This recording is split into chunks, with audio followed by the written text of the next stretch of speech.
Corona మహమ్మారితో యుద్ధం చేసేందుకు technology ఎలా ఉపయోగపడుతుంది? ఇప్పటివరకు వాడుతున్న టెక్నాలజీ ద్వారా ఎలాంటి ఫలితాలు వస్తున్నాయి? కరోనా వైరస్ కు కారణమైన చైనాతో పాటు బాధిత దేశాలు టెక్నికల్ గా ఎలా ముందుకు సాగుతున్నాయి?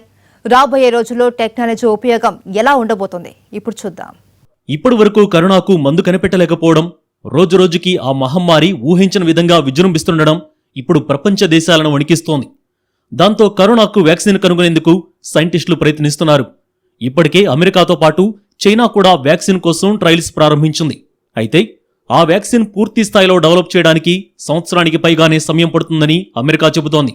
దాంతో అప్పటి వరకు కరోనాను అడ్డుకోవడానికి యావత్ ప్రపంచం ట్రై చేస్తోంది.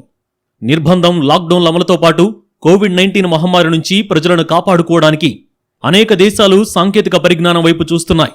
చైనా, సింగపూర్, తైవాన్, దక్షిణ కొరియా, హాంకాంగ్, ఇజ్రాయెల్ మరియు అనేక దేశాలు ఇప్పటికే టెక్ ఆధారిత నిఘా చర్యలను చేపట్టాయి. ముఖ్యంగా స్మార్ట్ ఫోన్ల ద్వారా ప్రజల ఆరోగ్య స్థితిని పర్యవేక్షిస్తున్నాయి. అలాగే ఇది 21వ శతాబ్దపు మొదటి అంటువ్యాధి.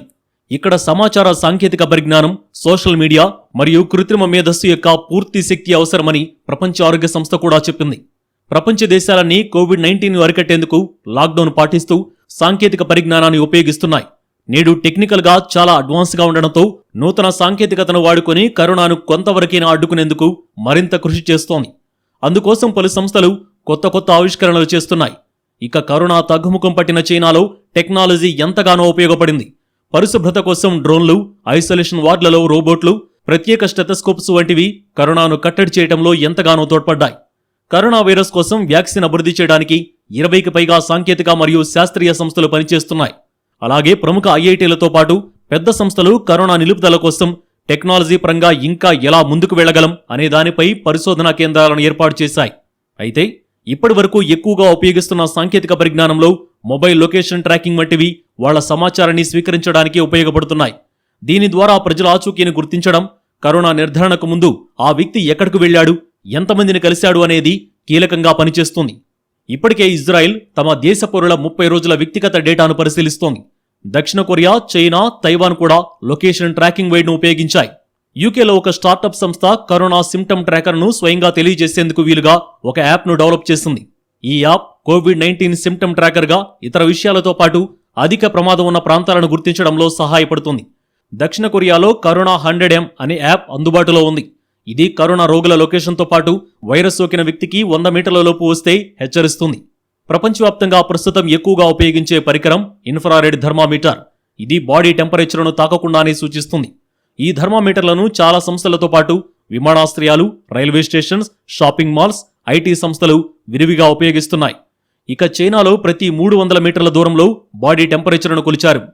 ఈ ఫ్యూచరిస్టిక్ టెక్నాలజీ కరోనా వైరస్ యొక్క లక్షణాలను ముందుగానే గుర్తించడానికి ఎంతగానో ఉపయోగపడుతోంది. ప్రపంచ దేశాలన్నీ ఈ విధానాన్ని పాటిస్తున్నాయి. ఇక రోబోట్లు డాక్టర్కు, కరోనా పేషెంట్లకు మధ్య వాహకాలుగా పనిచేస్తున్నాయి. రిమోట్ ద్వారా కమ్యూనికేట్ అయ్యే ఈ రోబోలు పేషెంట్లకు ఆహారం, మెడిసిన్, ఐసోలేషన్ వార్డును క్లీన్ చేసేందుకు ఉపయోగించబడుతున్నాయి. కరోనా కలుషిత వాతావరణాన్ని ప్యూరిఫైడ్ చేయడానికి ఎయిర్ ప్యూరిఫైర్లను వాడుతున్నారు. దీనికోసం ఐక్యూ ఎయిర్ హెల్త్ ప్రో 250 వంటి కొన్ని బ్రాండ్లు అందుబాటులో ఉన్నాయి. ఈ పరికరం హాస్పిటల్స్లో గాలిని శుభ్రపరచడానికి హానికరమైన అల్ట్రాఫైన్ కాలుష్యాన్ని ఫిల్టర్ చేస్తుంది. అలాగే మహమ్మారి వ్యాప్తిని ఎదుర్కోవడానికి డ్రోన్లను కూడా ఉపయోగిస్తున్నారు. బహిరంగ ప్రదేశాల్లో patrolling, sanitisation spray, thermal imaging వంటివి నిర్వహించడానికి డ్రోన్లను వాడుతున్నారు. ఫేస్ మాస్కులు ధరించకుండా ఇతర నిర్బంధ నియమాలు ఉల్లంఘిస్తూ ప్రజలు బయట ప్రయాణిస్తున్నారా అని తెలుసుకోవడానికి ఇప్పటికే డ్రోన్లను ఉపయోగిస్తున్నారు. అలాగే వైద్య పరికరాలు కూడా డ్రోన్ల ద్వారా రవాణా చేస్తున్నారు. చైనాలో సైన్స్ టైమ్ వంటి సంస్థలు ఫేస్ మాస్క్ లేని వ్యక్తులను గుర్తించగల సాఫ్ట్వేర్ను అభివృద్ధి చేశాయి. అమెరికాలోని పానాసోనిక్, ఫేస్ ప్రో వంటి ఇతర టెక్ దిగ్గజాలు కూడా ప్రజలు మాస్కులు ధరిస్తున్నారో లేదో గుర్తించే వ్యవస్థలను అభివృద్ధి చేశాయి. నిర్బంధంలో ఉన్నవారు బయటికి రాకుండా చూసేందుకు చాలా ప్రదేశాలలో సీసీ కెమెరాలు కూడా ఏర్పాటు చేయబడ్డాయి. ప్రస్తుతం ఇలాంటి సాంకేతిక పరిజ్ఞానం అవసరం చాలా ఉంది. కరోనా వైరస్ వెలుగు చూసిన చైనా కరోనాను తొందరగానే కట్టడి చేయగలిగింది. ప్రస్తుతం అక్కడ కరోనా కేసులు వేల నుంచి పదుల్లోకి మారాయి. అయితే ఇలాంటి సాధారణ పరిస్థితులు రావడానికి చైనా కఠినమైన చర్యలు తీసుకోవడమే కాదు, లేటెస్ట్ టెక్నాలజీని వినియోగించింది. మరి చైనా టెక్నాలజీ ఎలా వాడిందో చూద్దాం. చైనాలోని వుహాన్లో ప్రారంభమైన కరోనా వైరస్ విజృంభణ దాదాపు ప్రపంచవ్యాప్తంగా పాకింది. ఈ నేపథ్యంలో కొంతవరకు వైరస్ వ్యాప్తి నివారణలో మానవాళికి టెక్నాలజీ వెన్నుదన్నుగా నిలుస్తోంది. చైనాలో కరోనాను గుర్తించిన వెంటనే టెక్ దిగ్గజాలైన ఆలీబాబా, బైడు, హువాయ్ సంస్థల సహకారాన్ని అక్కడి ప్రభుత్వం తీసుకుంది. వైరస్ను గుర్తించడానికి ఆర్టిఫిషియల్ ఇంటెలిజెన్స్, డేటా సైన్స్, సాంకేతిక పరిజ్ఞానం వైపు ప్రభుత్వం దృష్టి పెట్టింది. చైనా వ్యక్తుల్లో శరీరాల్లో ఉష్ణోగ్రతను తెలుసుకునేందుకు గాను ప్రయాణికుల ప్రవాహానికి అంతరాయం లేకుండా బీజింగ్లోని క్వింగ్ రైల్వే స్టేషన్లో నిమిషానికి 200 మంది టెంపరేచర్ను పరీక్షించగల సామర్థ్యంతో ఏర్పాట్లు చేసింది. వైరస్ వ్యాప్తికి సంబంధించిన వార్తా నివేదికలు, సోషల్ మీడియా, ప్రభుత్వ పత్రాలను విశ్లేషణ చేసింది. వైరస్ను సెకన్లలో గుర్తించేందుకు ఆలీబాబా సంస్థ సరికొత్త టెక్నాలజీని రూపొందించింది. దీని ద్వారా కేవలం కొద్ది సెకన్లలోనే 96% ఖచ్చితత్వంతో కరోనా వైరస్ను గుర్తించవచ్చు. కరోనాతో తీవ్రంగా ప్రభావితమైన ప్రాంతాల్లో వైద్య పరికరాలు, మందులు, రోగుల నమూనాలను రవాణా చేసేందుకు డ్రోన్లు ఉపయోగించారు. ఇవి సమయాన్ని ఆదా చేయడంతో పాటు డెలివరీ వేగం పెరిగి నమూనాలు కలుషితమయ్యే ప్రమాదాన్ని నివారిస్తుంది. ఆరోగ్య సమాచారాన్ని నమోదు చేయడానికి క్యూఆర్ కోడ్ ప్లకార్డులతో డ్రోన్లు పనిచేశాయి. ముఖ గుర్తింపు చేసే ప్రత్యేక డ్రోన్లు నిషేధ ప్రాంతాల్లో పౌరులు ఇళ్ల నుంచి బయటకు రావడాన్ని, మాస్కులు లేకుండా తిరగడాన్ని గుర్తించి వారి సమాచారాన్ని సంబంధిత అధికారులకు అందజేశాయి. నిర్బంధంలో ఉన్న వ్యక్తులు బయటకు రాకుండా చూసేందుకు చాలా నగరాలలో డ్రోన్లలో సీసీ కెమెరాలు ఏర్పాటు చేశారు. రోబోలు వైరస్ల ప్రభావానికి గురికావు కాబట్టి వాటిని మానవ శక్తి స్థానంలో ఉపయోగించడం ద్వారా కరోనాకు గురయ్యే వారి సంఖ్యను తగ్గించవచ్చు. ఆసుపత్రుల్లో చికిత్స పొందుతున్న వారికి ఆహారం, మందులు అందజేయడానికి, గదులు శుభ్రం చేయడానికి డ్రోన్లు ఉపయోగించారు. కరోనా నిర్మూలనకు ప్రత్యేకంగా తయారు చేసిన రోబోలు అల్ట్రావైలెట్ కిరణాలను ప్రసరింపజేసి వైరస్ను చంపేస్తాయి. చైనాలో కరోనా ప్రభావిత 40 ఆసుపత్రుల్లో వంట వండేందుకు కూడా రోబోలను ఉపయోగించారు. రోబోలు అనేక ఆసుపత్రుల్లో రోగ నిర్ధారణ, థర్మల్ ఇమేజింగ్ చేశాయి. కరోనా వైరస్ సమాచారాన్ని ఎప్పటికప్పుడు ప్రజలకు తెలియజేసేందుకు డాష్బోర్డులు ఉపయోగపడుతున్నాయి.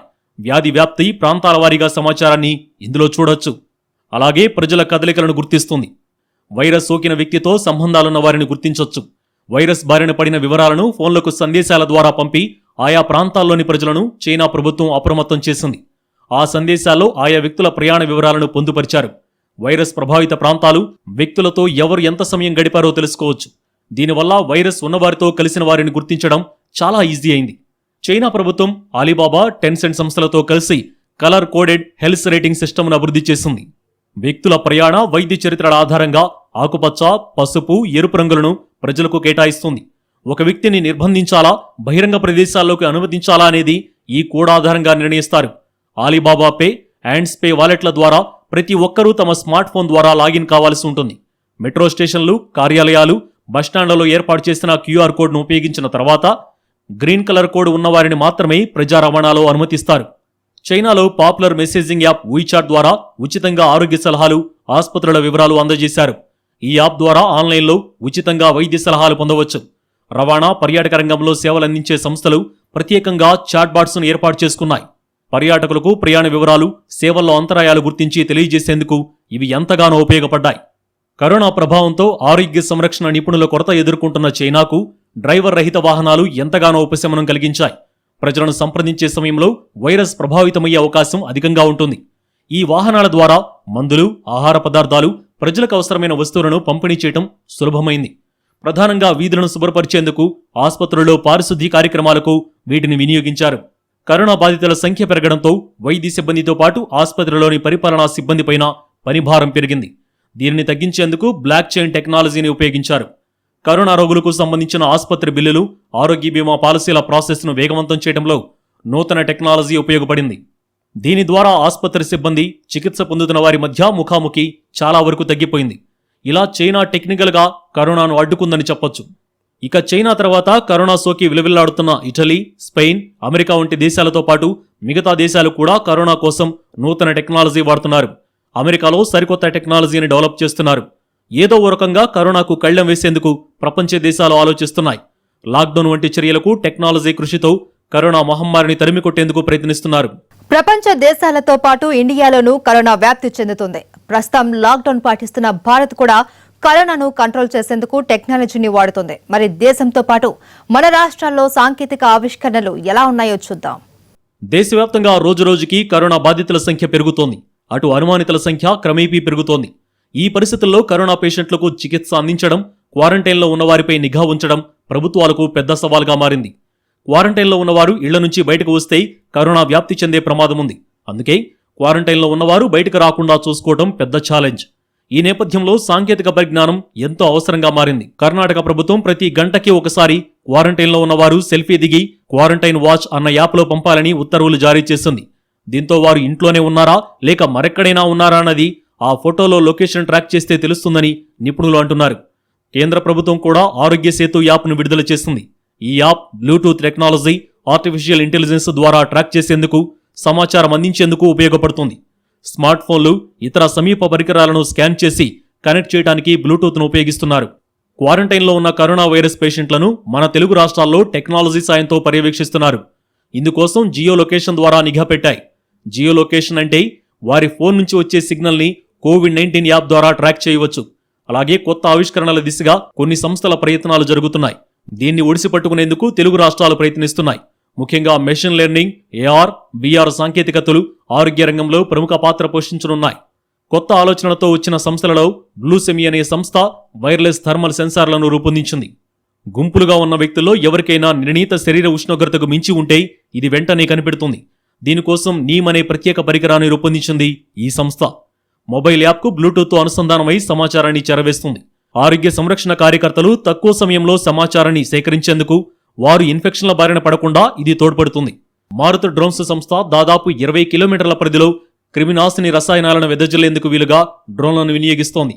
కృత్రిమ మీద ఆధారంగా పనిచేసే ఈ డ్రోన్ల సహాయంతో ఇప్పటికే తెలంగాణలోని 8 జిల్లాల్లో దాదాపు 1900 కిలోమీటర్ల విస్తీర్ణంలో 9800 లీటర్ల ద్రావణాలను ఈ సంస్థ డ్రోన్లు పిచికారీ చేశాయి.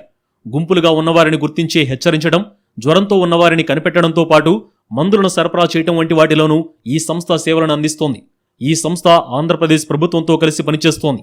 బైట్ ఫోర్స్ అనే సంస్థ కృత్రిమ మేధాధారంగా పనిచేసే కంప్యూటర్ విజన్ సాంకేతికత సేఫ్ విజన్ను రూపొందించింది. దీన్ని సీసీటీవీలో డ్రోన్లతో అనుసంధానం చేశాయి. ఇది బహిరంగ ప్రదేశాల్లో ఎవరైనా మాస్కులు లేకుండా ఉన్నారా లేదా అని గమనించి హెచ్చరిస్తుంది. కోవిడ్-19 ప్రాథమిక లక్షణాలు కనిపించినా ఇది సంబంధిత వర్గాలను అలర్ట్ చేస్తుంది. బ్లాక్స్ యాప్ ఏఐ అనేది డ్రోన్ల ద్వారా కరోనా హాట్స్పాట్లు, ఆసుపత్రులు, అంతగా సురక్షితం కాని ప్రదేశాల్లో నిఘా పెట్టేందుకు వీలుగా సాంకేతికతను అభివృద్ధి చేస్తుంది. ఇది ఒక ప్రదేశంలో ఒకేసారి 30 నుంచి 50 డ్రోన్లను వినియోగించి ఖచ్చితమైన సమాచారాన్ని సేకరిస్తుంది. డైమెన్షన్ ఎన్ఎక్స్జీ అనేది కరోనా లక్షణాలు ఉన్న వ్యక్తులను 3 నుంచి 5 మీటర్ల దూరం నుంచే గుర్తించే కళ్లజోడును తయారు చేస్తుంది. పోలీసులు, డాక్టర్లు, కరోనా నియంత్రణలో భాగంగా పనిచేసే వారికి ఇది ఉపయోగపడుతుంది. ఎక్స్ప్రెస్ సంస్థ గేటెడ్ కమ్యూనిటీల్లో ఉండేవారికి అవసరమైన ఔషధాలు, ఆహార పదార్థాలు, ఇతర అత్యవసర సేవలను అందిస్తోంది. హైదరాబాద్, బెంగళూరులో 6 గేటెడ్ కమ్యూనిటీల్లోని దాదాపు 5,000కు పైగా ప్లాట్లకు ఇది సేవలందిస్తోంది. మాస్టర్ పీసీబీ సంస్థ హాస్పిటల్స్, నిత్యావసర సముదాయాలు, ఆఫీసులు తదితర ప్రదేశాల్లో ఇన్ఫెక్షన్లను నివారించేందుకు వీలుగా డిస్ఇన్ఫెక్టెడ్ స్ప్రేయర్లను రూపొందించింది. ఇవి వ్యక్తుల కదలికలను గుర్తించి యూవీ కిరణాలతో పాటు రసాయనాలను వెదజల్లుతూ వైరస్లను నాశనం చేస్తాయి. దీంతో పాటు స్మార్ట్ వెంటిలేటర్లను తయారు చేస్తుంది.